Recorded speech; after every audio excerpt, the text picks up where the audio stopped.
Hello student, पद साहित्य के इतिहास में लास्ट युग है नई कविता। पद साहित्य के इतिहास ग्रामर में सबसे कठिन पोर्शन माना जाता है, लेकिन अगर आप एक एक युग करेंगे तो वो सिंपल हो जाएंगे। ये हमने एक एक युग के लेक्चर आपको डाले हैं। अब उसमें हम सभी का कंपैरिजन स्टडी करेंगे, तुलनात्मक अध्ययन करेंगे। देखते हैं नई कविता। सबसे पहले समय सीमा इसकी 1950 से अब तक।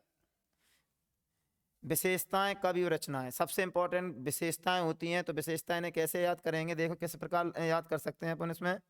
देखो, सबसे पहली विशेषता है प्रयोगों में नवीनता। दूसरी है लघु मानवतावाद की प्रधानता। तीसरी है क्षणवाद की प्रधानता। चौथी है अनुभूतियों का वास्तविक चित्रण। पांचवी है व्यंग प्रधान रचनाएं। व्यंग प्रधान रचनाएं या नूतन बिंबों का प्रयोग। ये नूतन बिंबों का प्रयोग अलग है और ये व्यंग प्रधान रचनाएं अलग हैं। कुंठा, संतरास एवं मृत्युबोध। अब ये बहुत विशेषता है, लेकिन इसमें आप सब नहीं याद करनी है, दो तीन याद करने हैं आपको। किस प्रकार याद कर सकते हैं, देखो एक ट्रिक बता दे रहे हैं, उस ट्रिक से आप जल्दी याद कर सकते हैं। ट्रिक क्या है देखते हैं यार। यहाँ आपको ट्रिक बताई जा रही है।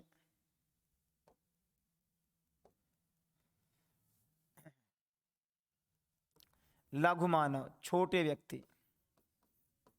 लघु मानव क्षण भर की अनुभूति के लिए, क्षण भर की अनुभूति के लिए, अनुभूति के लिए दूसरों पर व्यंग करते हैं।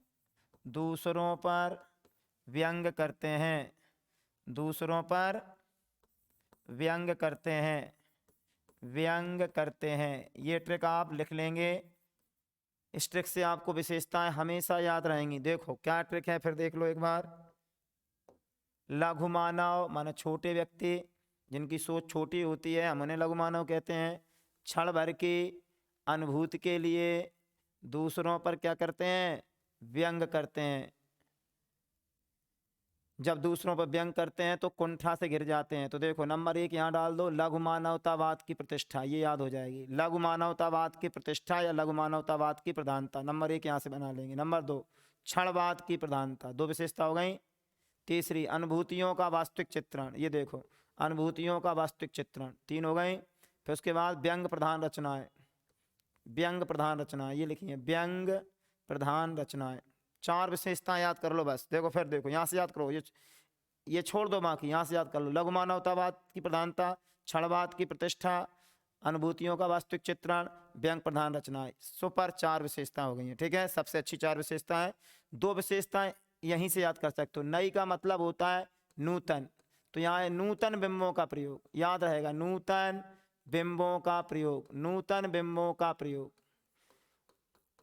ठीक, या नई से नवीनता, नवीनता याद रहेगी। प्रयोगों में नवीनता, प्रयोगों में नवीनता। लो 2 विशेषता, अगर 2 ही पूछते तो यहीं से बना दो। नई माने नूतन, नई माने नवीनता। नई माने नूतन बिंबों का प्रयोग, प्रयोगों में नवीनता। 2 पूछे तो ऐसे बना दो, 4 पूछे तो इस तरीके से लगा दो। इधर आ जाओ, कवि रचनाएं। कवि रचनाएं कैसे याद करेंगे, इसकी ट्रिक देख लो। अगर हमें इसकी ट्रिक याद करनी है तो देखो कवि की कैसे करेंगे, गौर करो। भवानी के, भवानी हम काली जी को भी कहते हैं। भवानी के आने से, भवानी के 2 कुंवर, भवानी के 2 कुंवर, भवानी के 2 कुंवर, दुष्यंत व रघुवीर, दुष्यंत व रघुवीर। ट्रिक याद कर लो। भवानी माने काली जी, भवानी पार्वती का भी माना जाता है। तो भवानी के 2 कुंवर, दुष्यंत व रघुवीर। एक छोटी सी ट्रिक है, भवानी के 2 कुंवर, दुष्यंत व रघुवीर। भवानी से भवानी प्रसाद मिश्र, कुंवर से कुंवर नारायण, दुष्यंत से दुष्यंत कुमार और रघुवीर सिंह। 4 हो गए।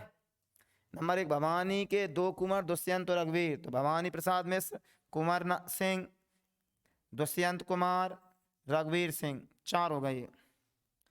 देखो भवानी जब आती हैं तो सन्नाटा खिंच जाता है, ऐसे याद करो। भवानी के आने से क्या, काली जी जब, भवानी माने काली जी आती हैं, सन्नाटा खिंच जाता है। भवानी के आने से क्या, सन्नाटा। गीत गा दो तो भवानी प्रसन्न हो जाती हैं, तो गीत फरोश याद रहेगी। कुंवर, यहाँ स्टोरी फिट कर दो। कुंवर जैसे अभिमन्यु है, कुंवर हम यहाँ अभिमन्यु को मानते हैं। अभिमन्यु जब चक्रव्यूह में जाते हैं तो वो अपने सामने सब घर वाले ही देखते हैं, कोई दूसरा नहीं। अगर हम अभिमन्यु की कथा जानते हैं तो तुम्हें पढ़ा होगा महाभारत काल में, जब अभिमन्यु चक्रव्यूह के अंदर जाता है तो अपने सामने सब घर वाले पाता है, कोई दूसरा नहीं। तो देखो चक्रव्यूह, आमने सामने, कोई दूसरा नहीं, 3 रचना याद होंगी, कुंवर सिंह की रचनाएं हैं। चक्रव्यूह, आमने सामने, कोई दूसरा नहीं। यहाँ अपने सामने भी लिख सकते हो। अब देखो दुष्यंत कुमार ने सूर का स्वागत किया, सूर का स्वागत आवाजों के घेरों में, दुष्यंत कुमार सूर का स्वागत कर रहे हैं आवाजों के घेरे में, तो सूर का स्वागत अलग रचना है, आवाजों घेरा अलग, दोनों अलग अलग रचनाएं हैं। रघुवीर कह रहे हैं हंसो हंसो जल्दी हंसो आत्महत्या के विरुद्ध, ये दो दो रचनाएं हैं। ये रघुवीर की रचना है, रघुवीर का कह रहा है हंसो हंसो जल्दी हंसो आत्महत्या के विरुद्ध। दुष्यंत सूर का स्वागत कर रहे हैं आवाजों के घेरे में, दो रचनाएं इनकी। कुंवर सिंह की रचना है चक्रव्यूह, आमने सामने या अपने सामने, कोई दूसरा नहीं। भवानी प्रसाद में सन्नाटा और गीत फरोश। इस प्रकार नई कविता कंप्लीट होती है। 6 योग पूरे हो चुके हैं। सबसे पहले आपको भारतेंदु योग पढ़ाया गया, फिर द्विवेदी योग, उसके बाद छायावाद, प्रगतिवाद, प्रयोगवाद, नई कविता। अब इसके बाद रहस्यवाद आएगा और फिर उसका तुलनात्मक अध्ययन।